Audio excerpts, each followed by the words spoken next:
Wananchi wa Kisumu hamjambo. Hamjambo tena. Yokanyana moya ureuru. Ungima. Uchiek. Untie. Uil. Let me begin, ladies and gentlemen, by thanking and welcoming all of you. Can we keep quiet, please? We want everybody to hear. Let me begin by thanking God and welcoming all of you to this auspicious occasion. We are mourning our dead brothers, sisters, and children, weeping with our injured brothers and sisters, our hospitalized brothers and sisters, and comforting our emotionally and psychologically traumatized community.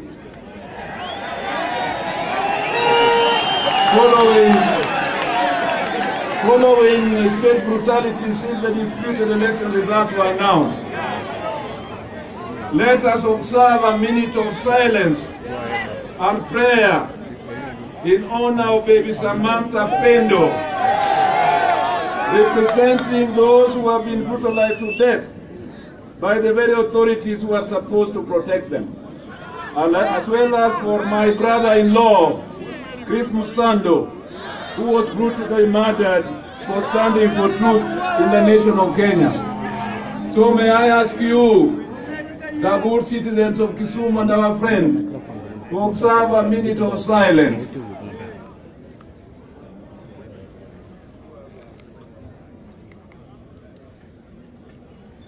May the Lord Almighty rest their eternal souls in peace.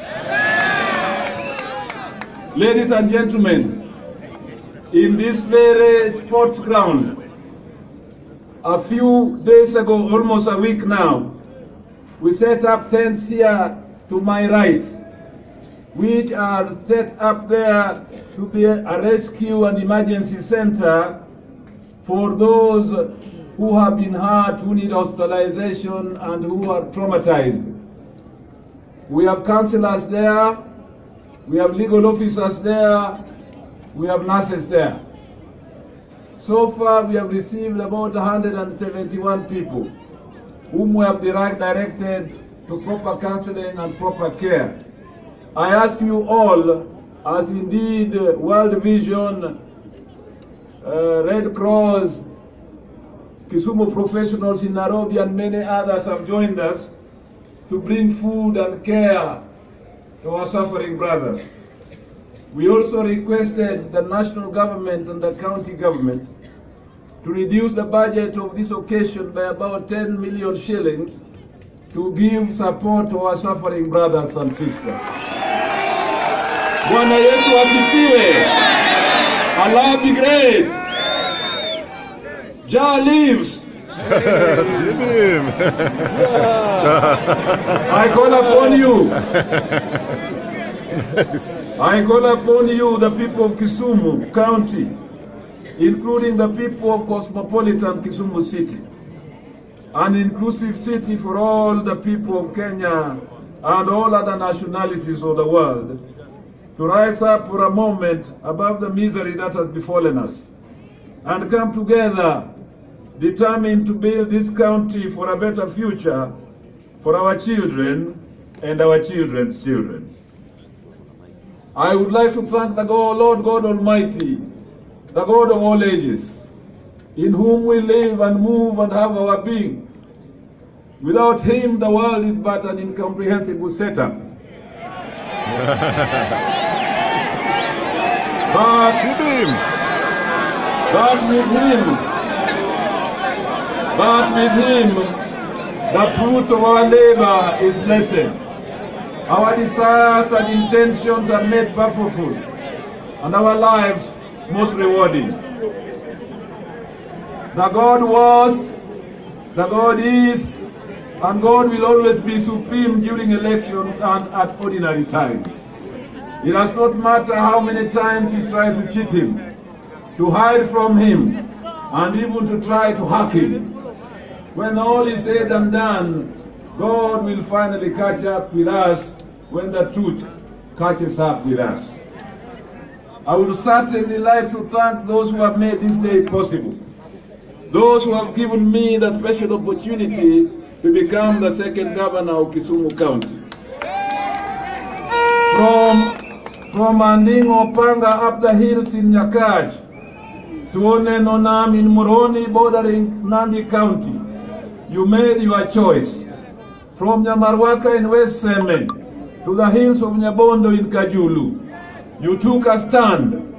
From Bakoromo in West Kisumu to Olasi on the far east side of Kano, your votes counted for this success.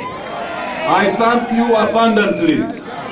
You, the people of Kisumu County, who made a choice using your votes on the 8th day of August, the year of our Lord 2017, to elect me, I extend to you my abundant gratitude. Asanteni Santa, asanteni sana, asanteni sana, Shamte. I dedicate this day and victory to my mother, Dorka Wino Nyomonya Lunga, who at 87 years old has been my greatest supporter. Today she is in bed ridden in our house in Nairobi, almost a year since she had a stroke last September. I believe she would have been here today if she could, and is sharing the joy of this day with us. I thank the God Almighty for my late father, Canon Hesbon Shime Nyong, my mentor in leadership. I sincerely thank my wife Dorothy, my children and my entire family for the love and care they have always given me, for putting up with a public life so demanding and quite often so ungrateful.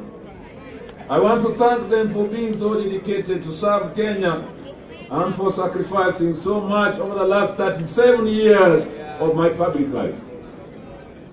I want to thank Team Kali, so dedicated and so hardworking, for everything that you all did, my team. My able Deputy Governor, Dr. Matthew Owili, the Campaign Committee Chairman, Owea Kayalausi, Senator Uta Nyarwath, and the various committees we established both in Nairobi and in Kisumu. To deliver the victory, I'm proud of the young men and women who worked tirelessly at the Secretariat and in the field, and the tens of online troops who fought off vicious propaganda directed towards us. I acknowledge the amazing work done by the social media teams in this new and important arena of political campaigns. I thank our members of parliament and MCAs who have been elected to work as a team to build the great county of Kisumu. Asanteni sana. I was not able to thank everyone individually today, but I cannot possibly forget our party leader, the Right Honorable Raila Amolo Odinga, and our great party, the Orange Democratic Movement, and our latest movement, NASA, National Alliance, Super Alliance. I thank the Prime Minister for his support, guidance, and wise counsel. I thank the party and all our county leaders for their dedication to build democracy in our nation. The revolution we enjoy in Kenya today is thanks to the unswerving and visionary leadership of Raila Amolo Odinga. I thank him for the personal sacrifices he has made and continues to make for the improvement in the lives of all Kenyans. Bila ubaguzi wala ukabila. It is in the service of more broadening democracy and implanting it in all our lives that we created evolution in the new constitution that we approved in the referendum of 2010.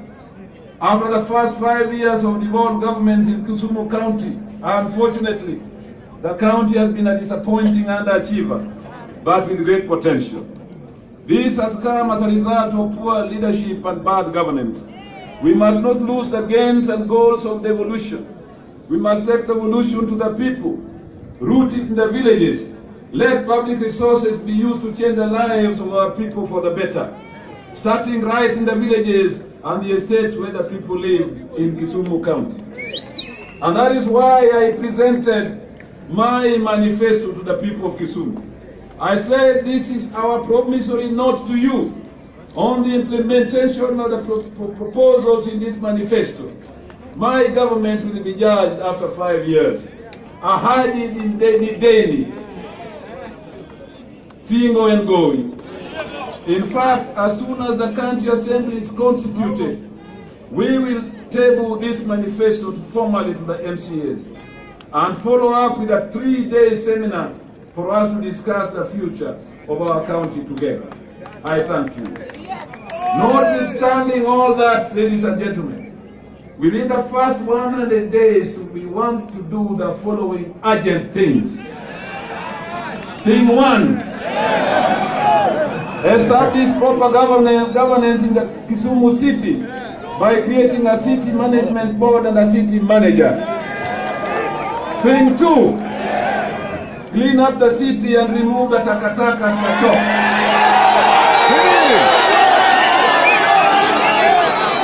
To a proper dump site where the solid waste will be used for making fertilizers and chemicals. Thing 3, clear up the drainage system in the city. Initiate the improvement of road networks and clean up the lakefront in preparation for further infrastructural improvement to facilitate maritime transport, tourism and regional trade. Thing 4, initiate the modernization of Jubilee, Kibuye and Otongolo markets to improve security for traders, create more space for trading, better sanitation, provision of water and easy access to banking services. We plan to revive and use the funds that were given to Kisumu County as a grant under the Kisumu Urban Project, which was 7.5 billion shillings, to accomplish the city cleanup, clearing of drainages, and the modernization of our markets, as well as solid waste management and urban renewal. Thing 5, establish village councils and village administrators as the foundation of the evolution.